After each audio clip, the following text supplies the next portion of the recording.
तो वान्या जी, बिजनेस में जो नंबर होता है वो सबसे ज़्यादा कौन सा नंबर वर्क करता है?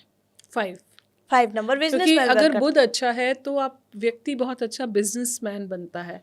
इवन नीच का बुध भी बहुत पैसे देता है, और जैसे उनके साथ ये होता है कि साम दंड भेद से जैसे भी है वो पैसा जो है वो अपनी लाइफ में ज़रूर अर्न करते हैं, ज़रूर उस मनी को जो है वो बनाते हैं।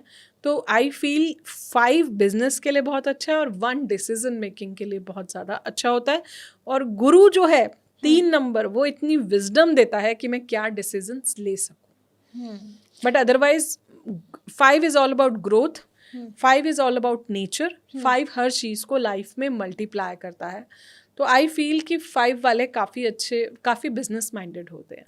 5, 1 और 3 नंबर वाले जो है ज़्यादा अच्छा बिजनेस करते अच्छा। हैं। और अगर जैसे कुछ decorations, luxury, event management, interior designing, और इसमें ज्वेलरी डिजाइनिंग, फैशन डिजाइनिंग, ये जहाँ भी मैं डिजाइन वर्ड ऐड करी हूँ, किसी भी चीज़ को सुंदर बनाना ऐड करी हूँ, वो नंबर 6 करता है। बट 6 इतना अच्छी बिजनेस मैन नहीं है। बिजनेस मैन की बात करूँगी तो जो आपका सवाल है वो 5 आएगा। 5 आएगा।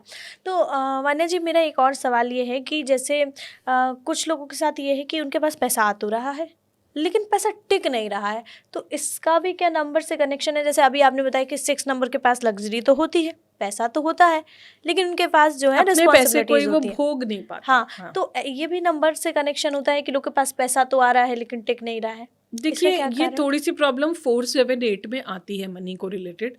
लेकिन राहु जब देता है तो बहुत अच्छा देता है, और जब नहीं देता है तो वो नहीं देता। मतलब ये जिगजैग पैटर्न जो है राहु का चलता है।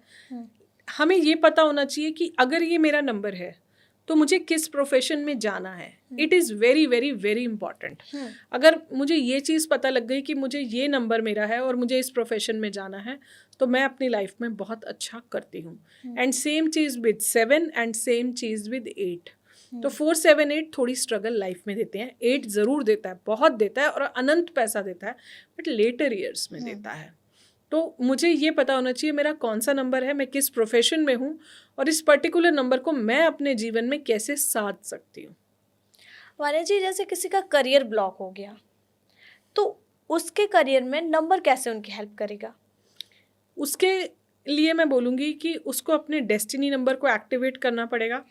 मोस्टली अपनी मीटिंग्स को उस पर्टिकुलर नंबर पे करे, अपने इंपॉर्टेंट काम उस डेट पर करे, अपने इंपॉर्टेंट काम उस पर्टिकुलर डे पर अगर वो करता है तो वो नंबर उसकी लाइफ में बहुत अच्छा फल देता है। उस नंबर्स के कलर्स को यूज़ करे, उस नंबर के डेज को यूज़ करे, उस नंबर के स्टोन्स को अगर वो यूज़ करता है तो कहीं ना कहीं वो नंबर उसको बहुत लाभ देता है। और आपके पॉडकास्ट के माध्यम से मैं एक चीज़ बहुत इंपॉर्टेंट बताऊंगी कि डेस्टिनी नंबर लाइफ में 30 ईयर्स के बाद ही सबसे ज़्यादा एक्टिवेट होता है। उससे पहले आपकी लाइफ में आपका मूलांक एक्टिवेट। तो उनके लिए कोई रेमेडी हम हमारे दर्शकों के लिए बता दीजिए। किसी का करियर बिल्कुल बंद पड़ा है, ठप हो गया है, वो ऐसा क्या करने लगे कि उनका ये नंबर जो है वो एक्टिवेट हो जाए? देखिए, उसके लिए सबसे पहले तो हमें अपने नंबर्स पता होने चाहिए, जो हमने शो के स्टार्टिंग में बताया जी। तो आशा करती हूँ कि अब तक आपने अपने नंबर्स को कैलकुलेट कर लिया होगा कि आपका मूलांक क्या है या आपका भाग्यांक क्या है।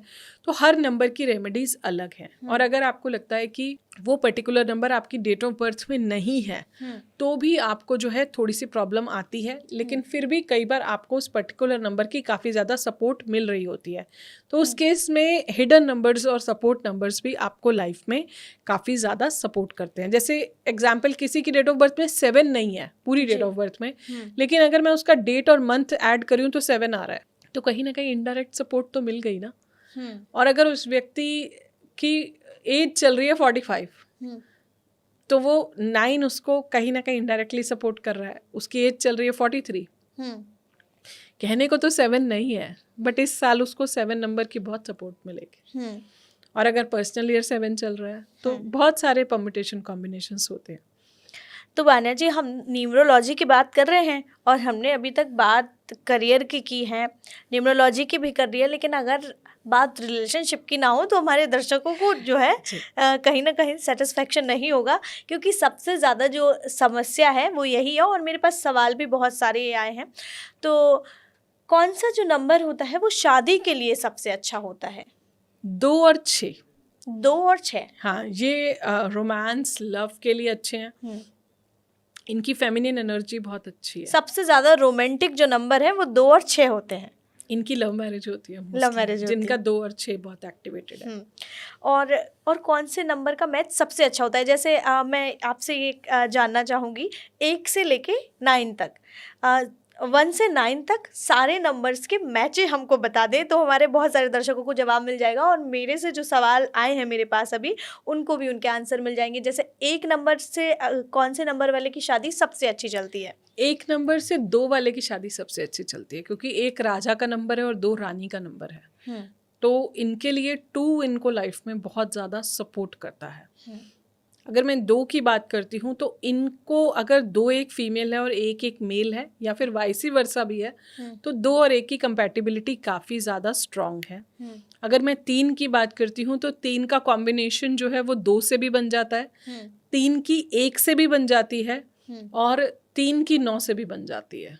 अगर मैं 4 की बात करती हूँ, मैं अपने हर प्लेटफॉर्म पे यही बोलती हूँ कि 4 वाले ने अगर 1 वाले का हाथ पकड़ लिया तो उसकी लाइफ की स्ट्रगल्स 50% कम हो जाती हैं। तो 4 वाले की 1 के साथ कंपैटिबिलिटी और 4 की 7 के साथ कंपैटिबिलिटी, क्योंकि राहु सर है और केतु धड़ है, तो आपके यहाँ तक जो है वो राहु है, नीचे केतु है, तो 4 और 7 की भी कंपैटिबिलिटी काफ़ी ज़्यादा अच्छी रहती है।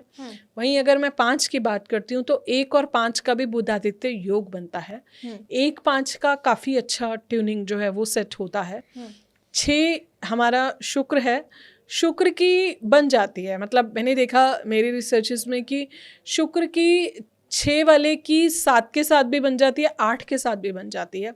7 वाले की सबसे बेस्ट कंपैटिबिलिटी या तो 1 के साथ रहती है या 4 के साथ रहती है।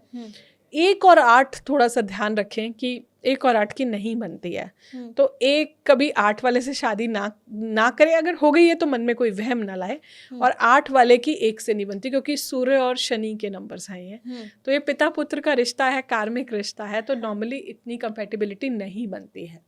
और अदरवाइज 8 वाले की 7 से बन जाती है, 8 वाले की 4 के साथ भी बन जाती है, और अगर मैं 9 की बात करती हूँ तो 9 की 1 से भी बन जाती है, 9 की 2 से भी बन जाती है, 9 की 9 से भी बन जाती है, और 9 की 3 से भी बन जाती है।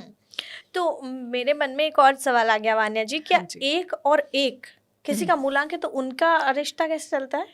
हम डेस्टिनी नंबर्स लेते हैं जब भी मैरिज की मैच होती है, हम मूलांक नहीं लेते हैं। मूलांक नहीं लेते हैं। जैसे एक सवाल मेरे पास आया मेरे एक दर्शक का कि 2 और 2 अगर सेम है तो बन जाएगी। लड़की का नंबर भी 2 है और लड़के का नंबर भी 2 है तो इट इज ओके, उनका रिलेशनशिप और मैरिज कैसे होती है? लेकिन मैं एक बात यहाँ पर जरूर बोलूंगी कि जब भी आप इस तरह का कुछ करते हैं तो एटलीस्ट चेक करें कि कुंडली में दोनों का चंद्रमा खराब ना हो। अगर आप एक बात बताइए, हस्बैंड वाइफ दोनों ही ओवरली इमोशनल है तो प्रॉब्लम हो जाएगी। एटलीस्ट अगर एक बंदा स्टक है तो दूसरा बंदा इतना मेंटली स्टेबल और हॉट हेडेड होना चाहिए कि उसको वो एक दूसरे पार्टनर को संभाल सके। जब भी हम कुंडली मिलाते हैं तो गुणों का, डेस्टिनी नंबर्स का और चंद्रमा का बहुत बड़ा रोल होता है कुंडली में। चंद्रमा मन का कारक है, मेंटली स्टेबल होना एक सक्सेसफुल मैरिज के फाउंडेशन होता है। तो मैं कहती हूँ आप नंबर्स भी मिलाओ, बट साथ में दोनों कुंडलीज का चंद्रमा आप जरूर देखें, और प्लस डेफिनेटली लगन भी देखें और चंद्र राशि भी देखें।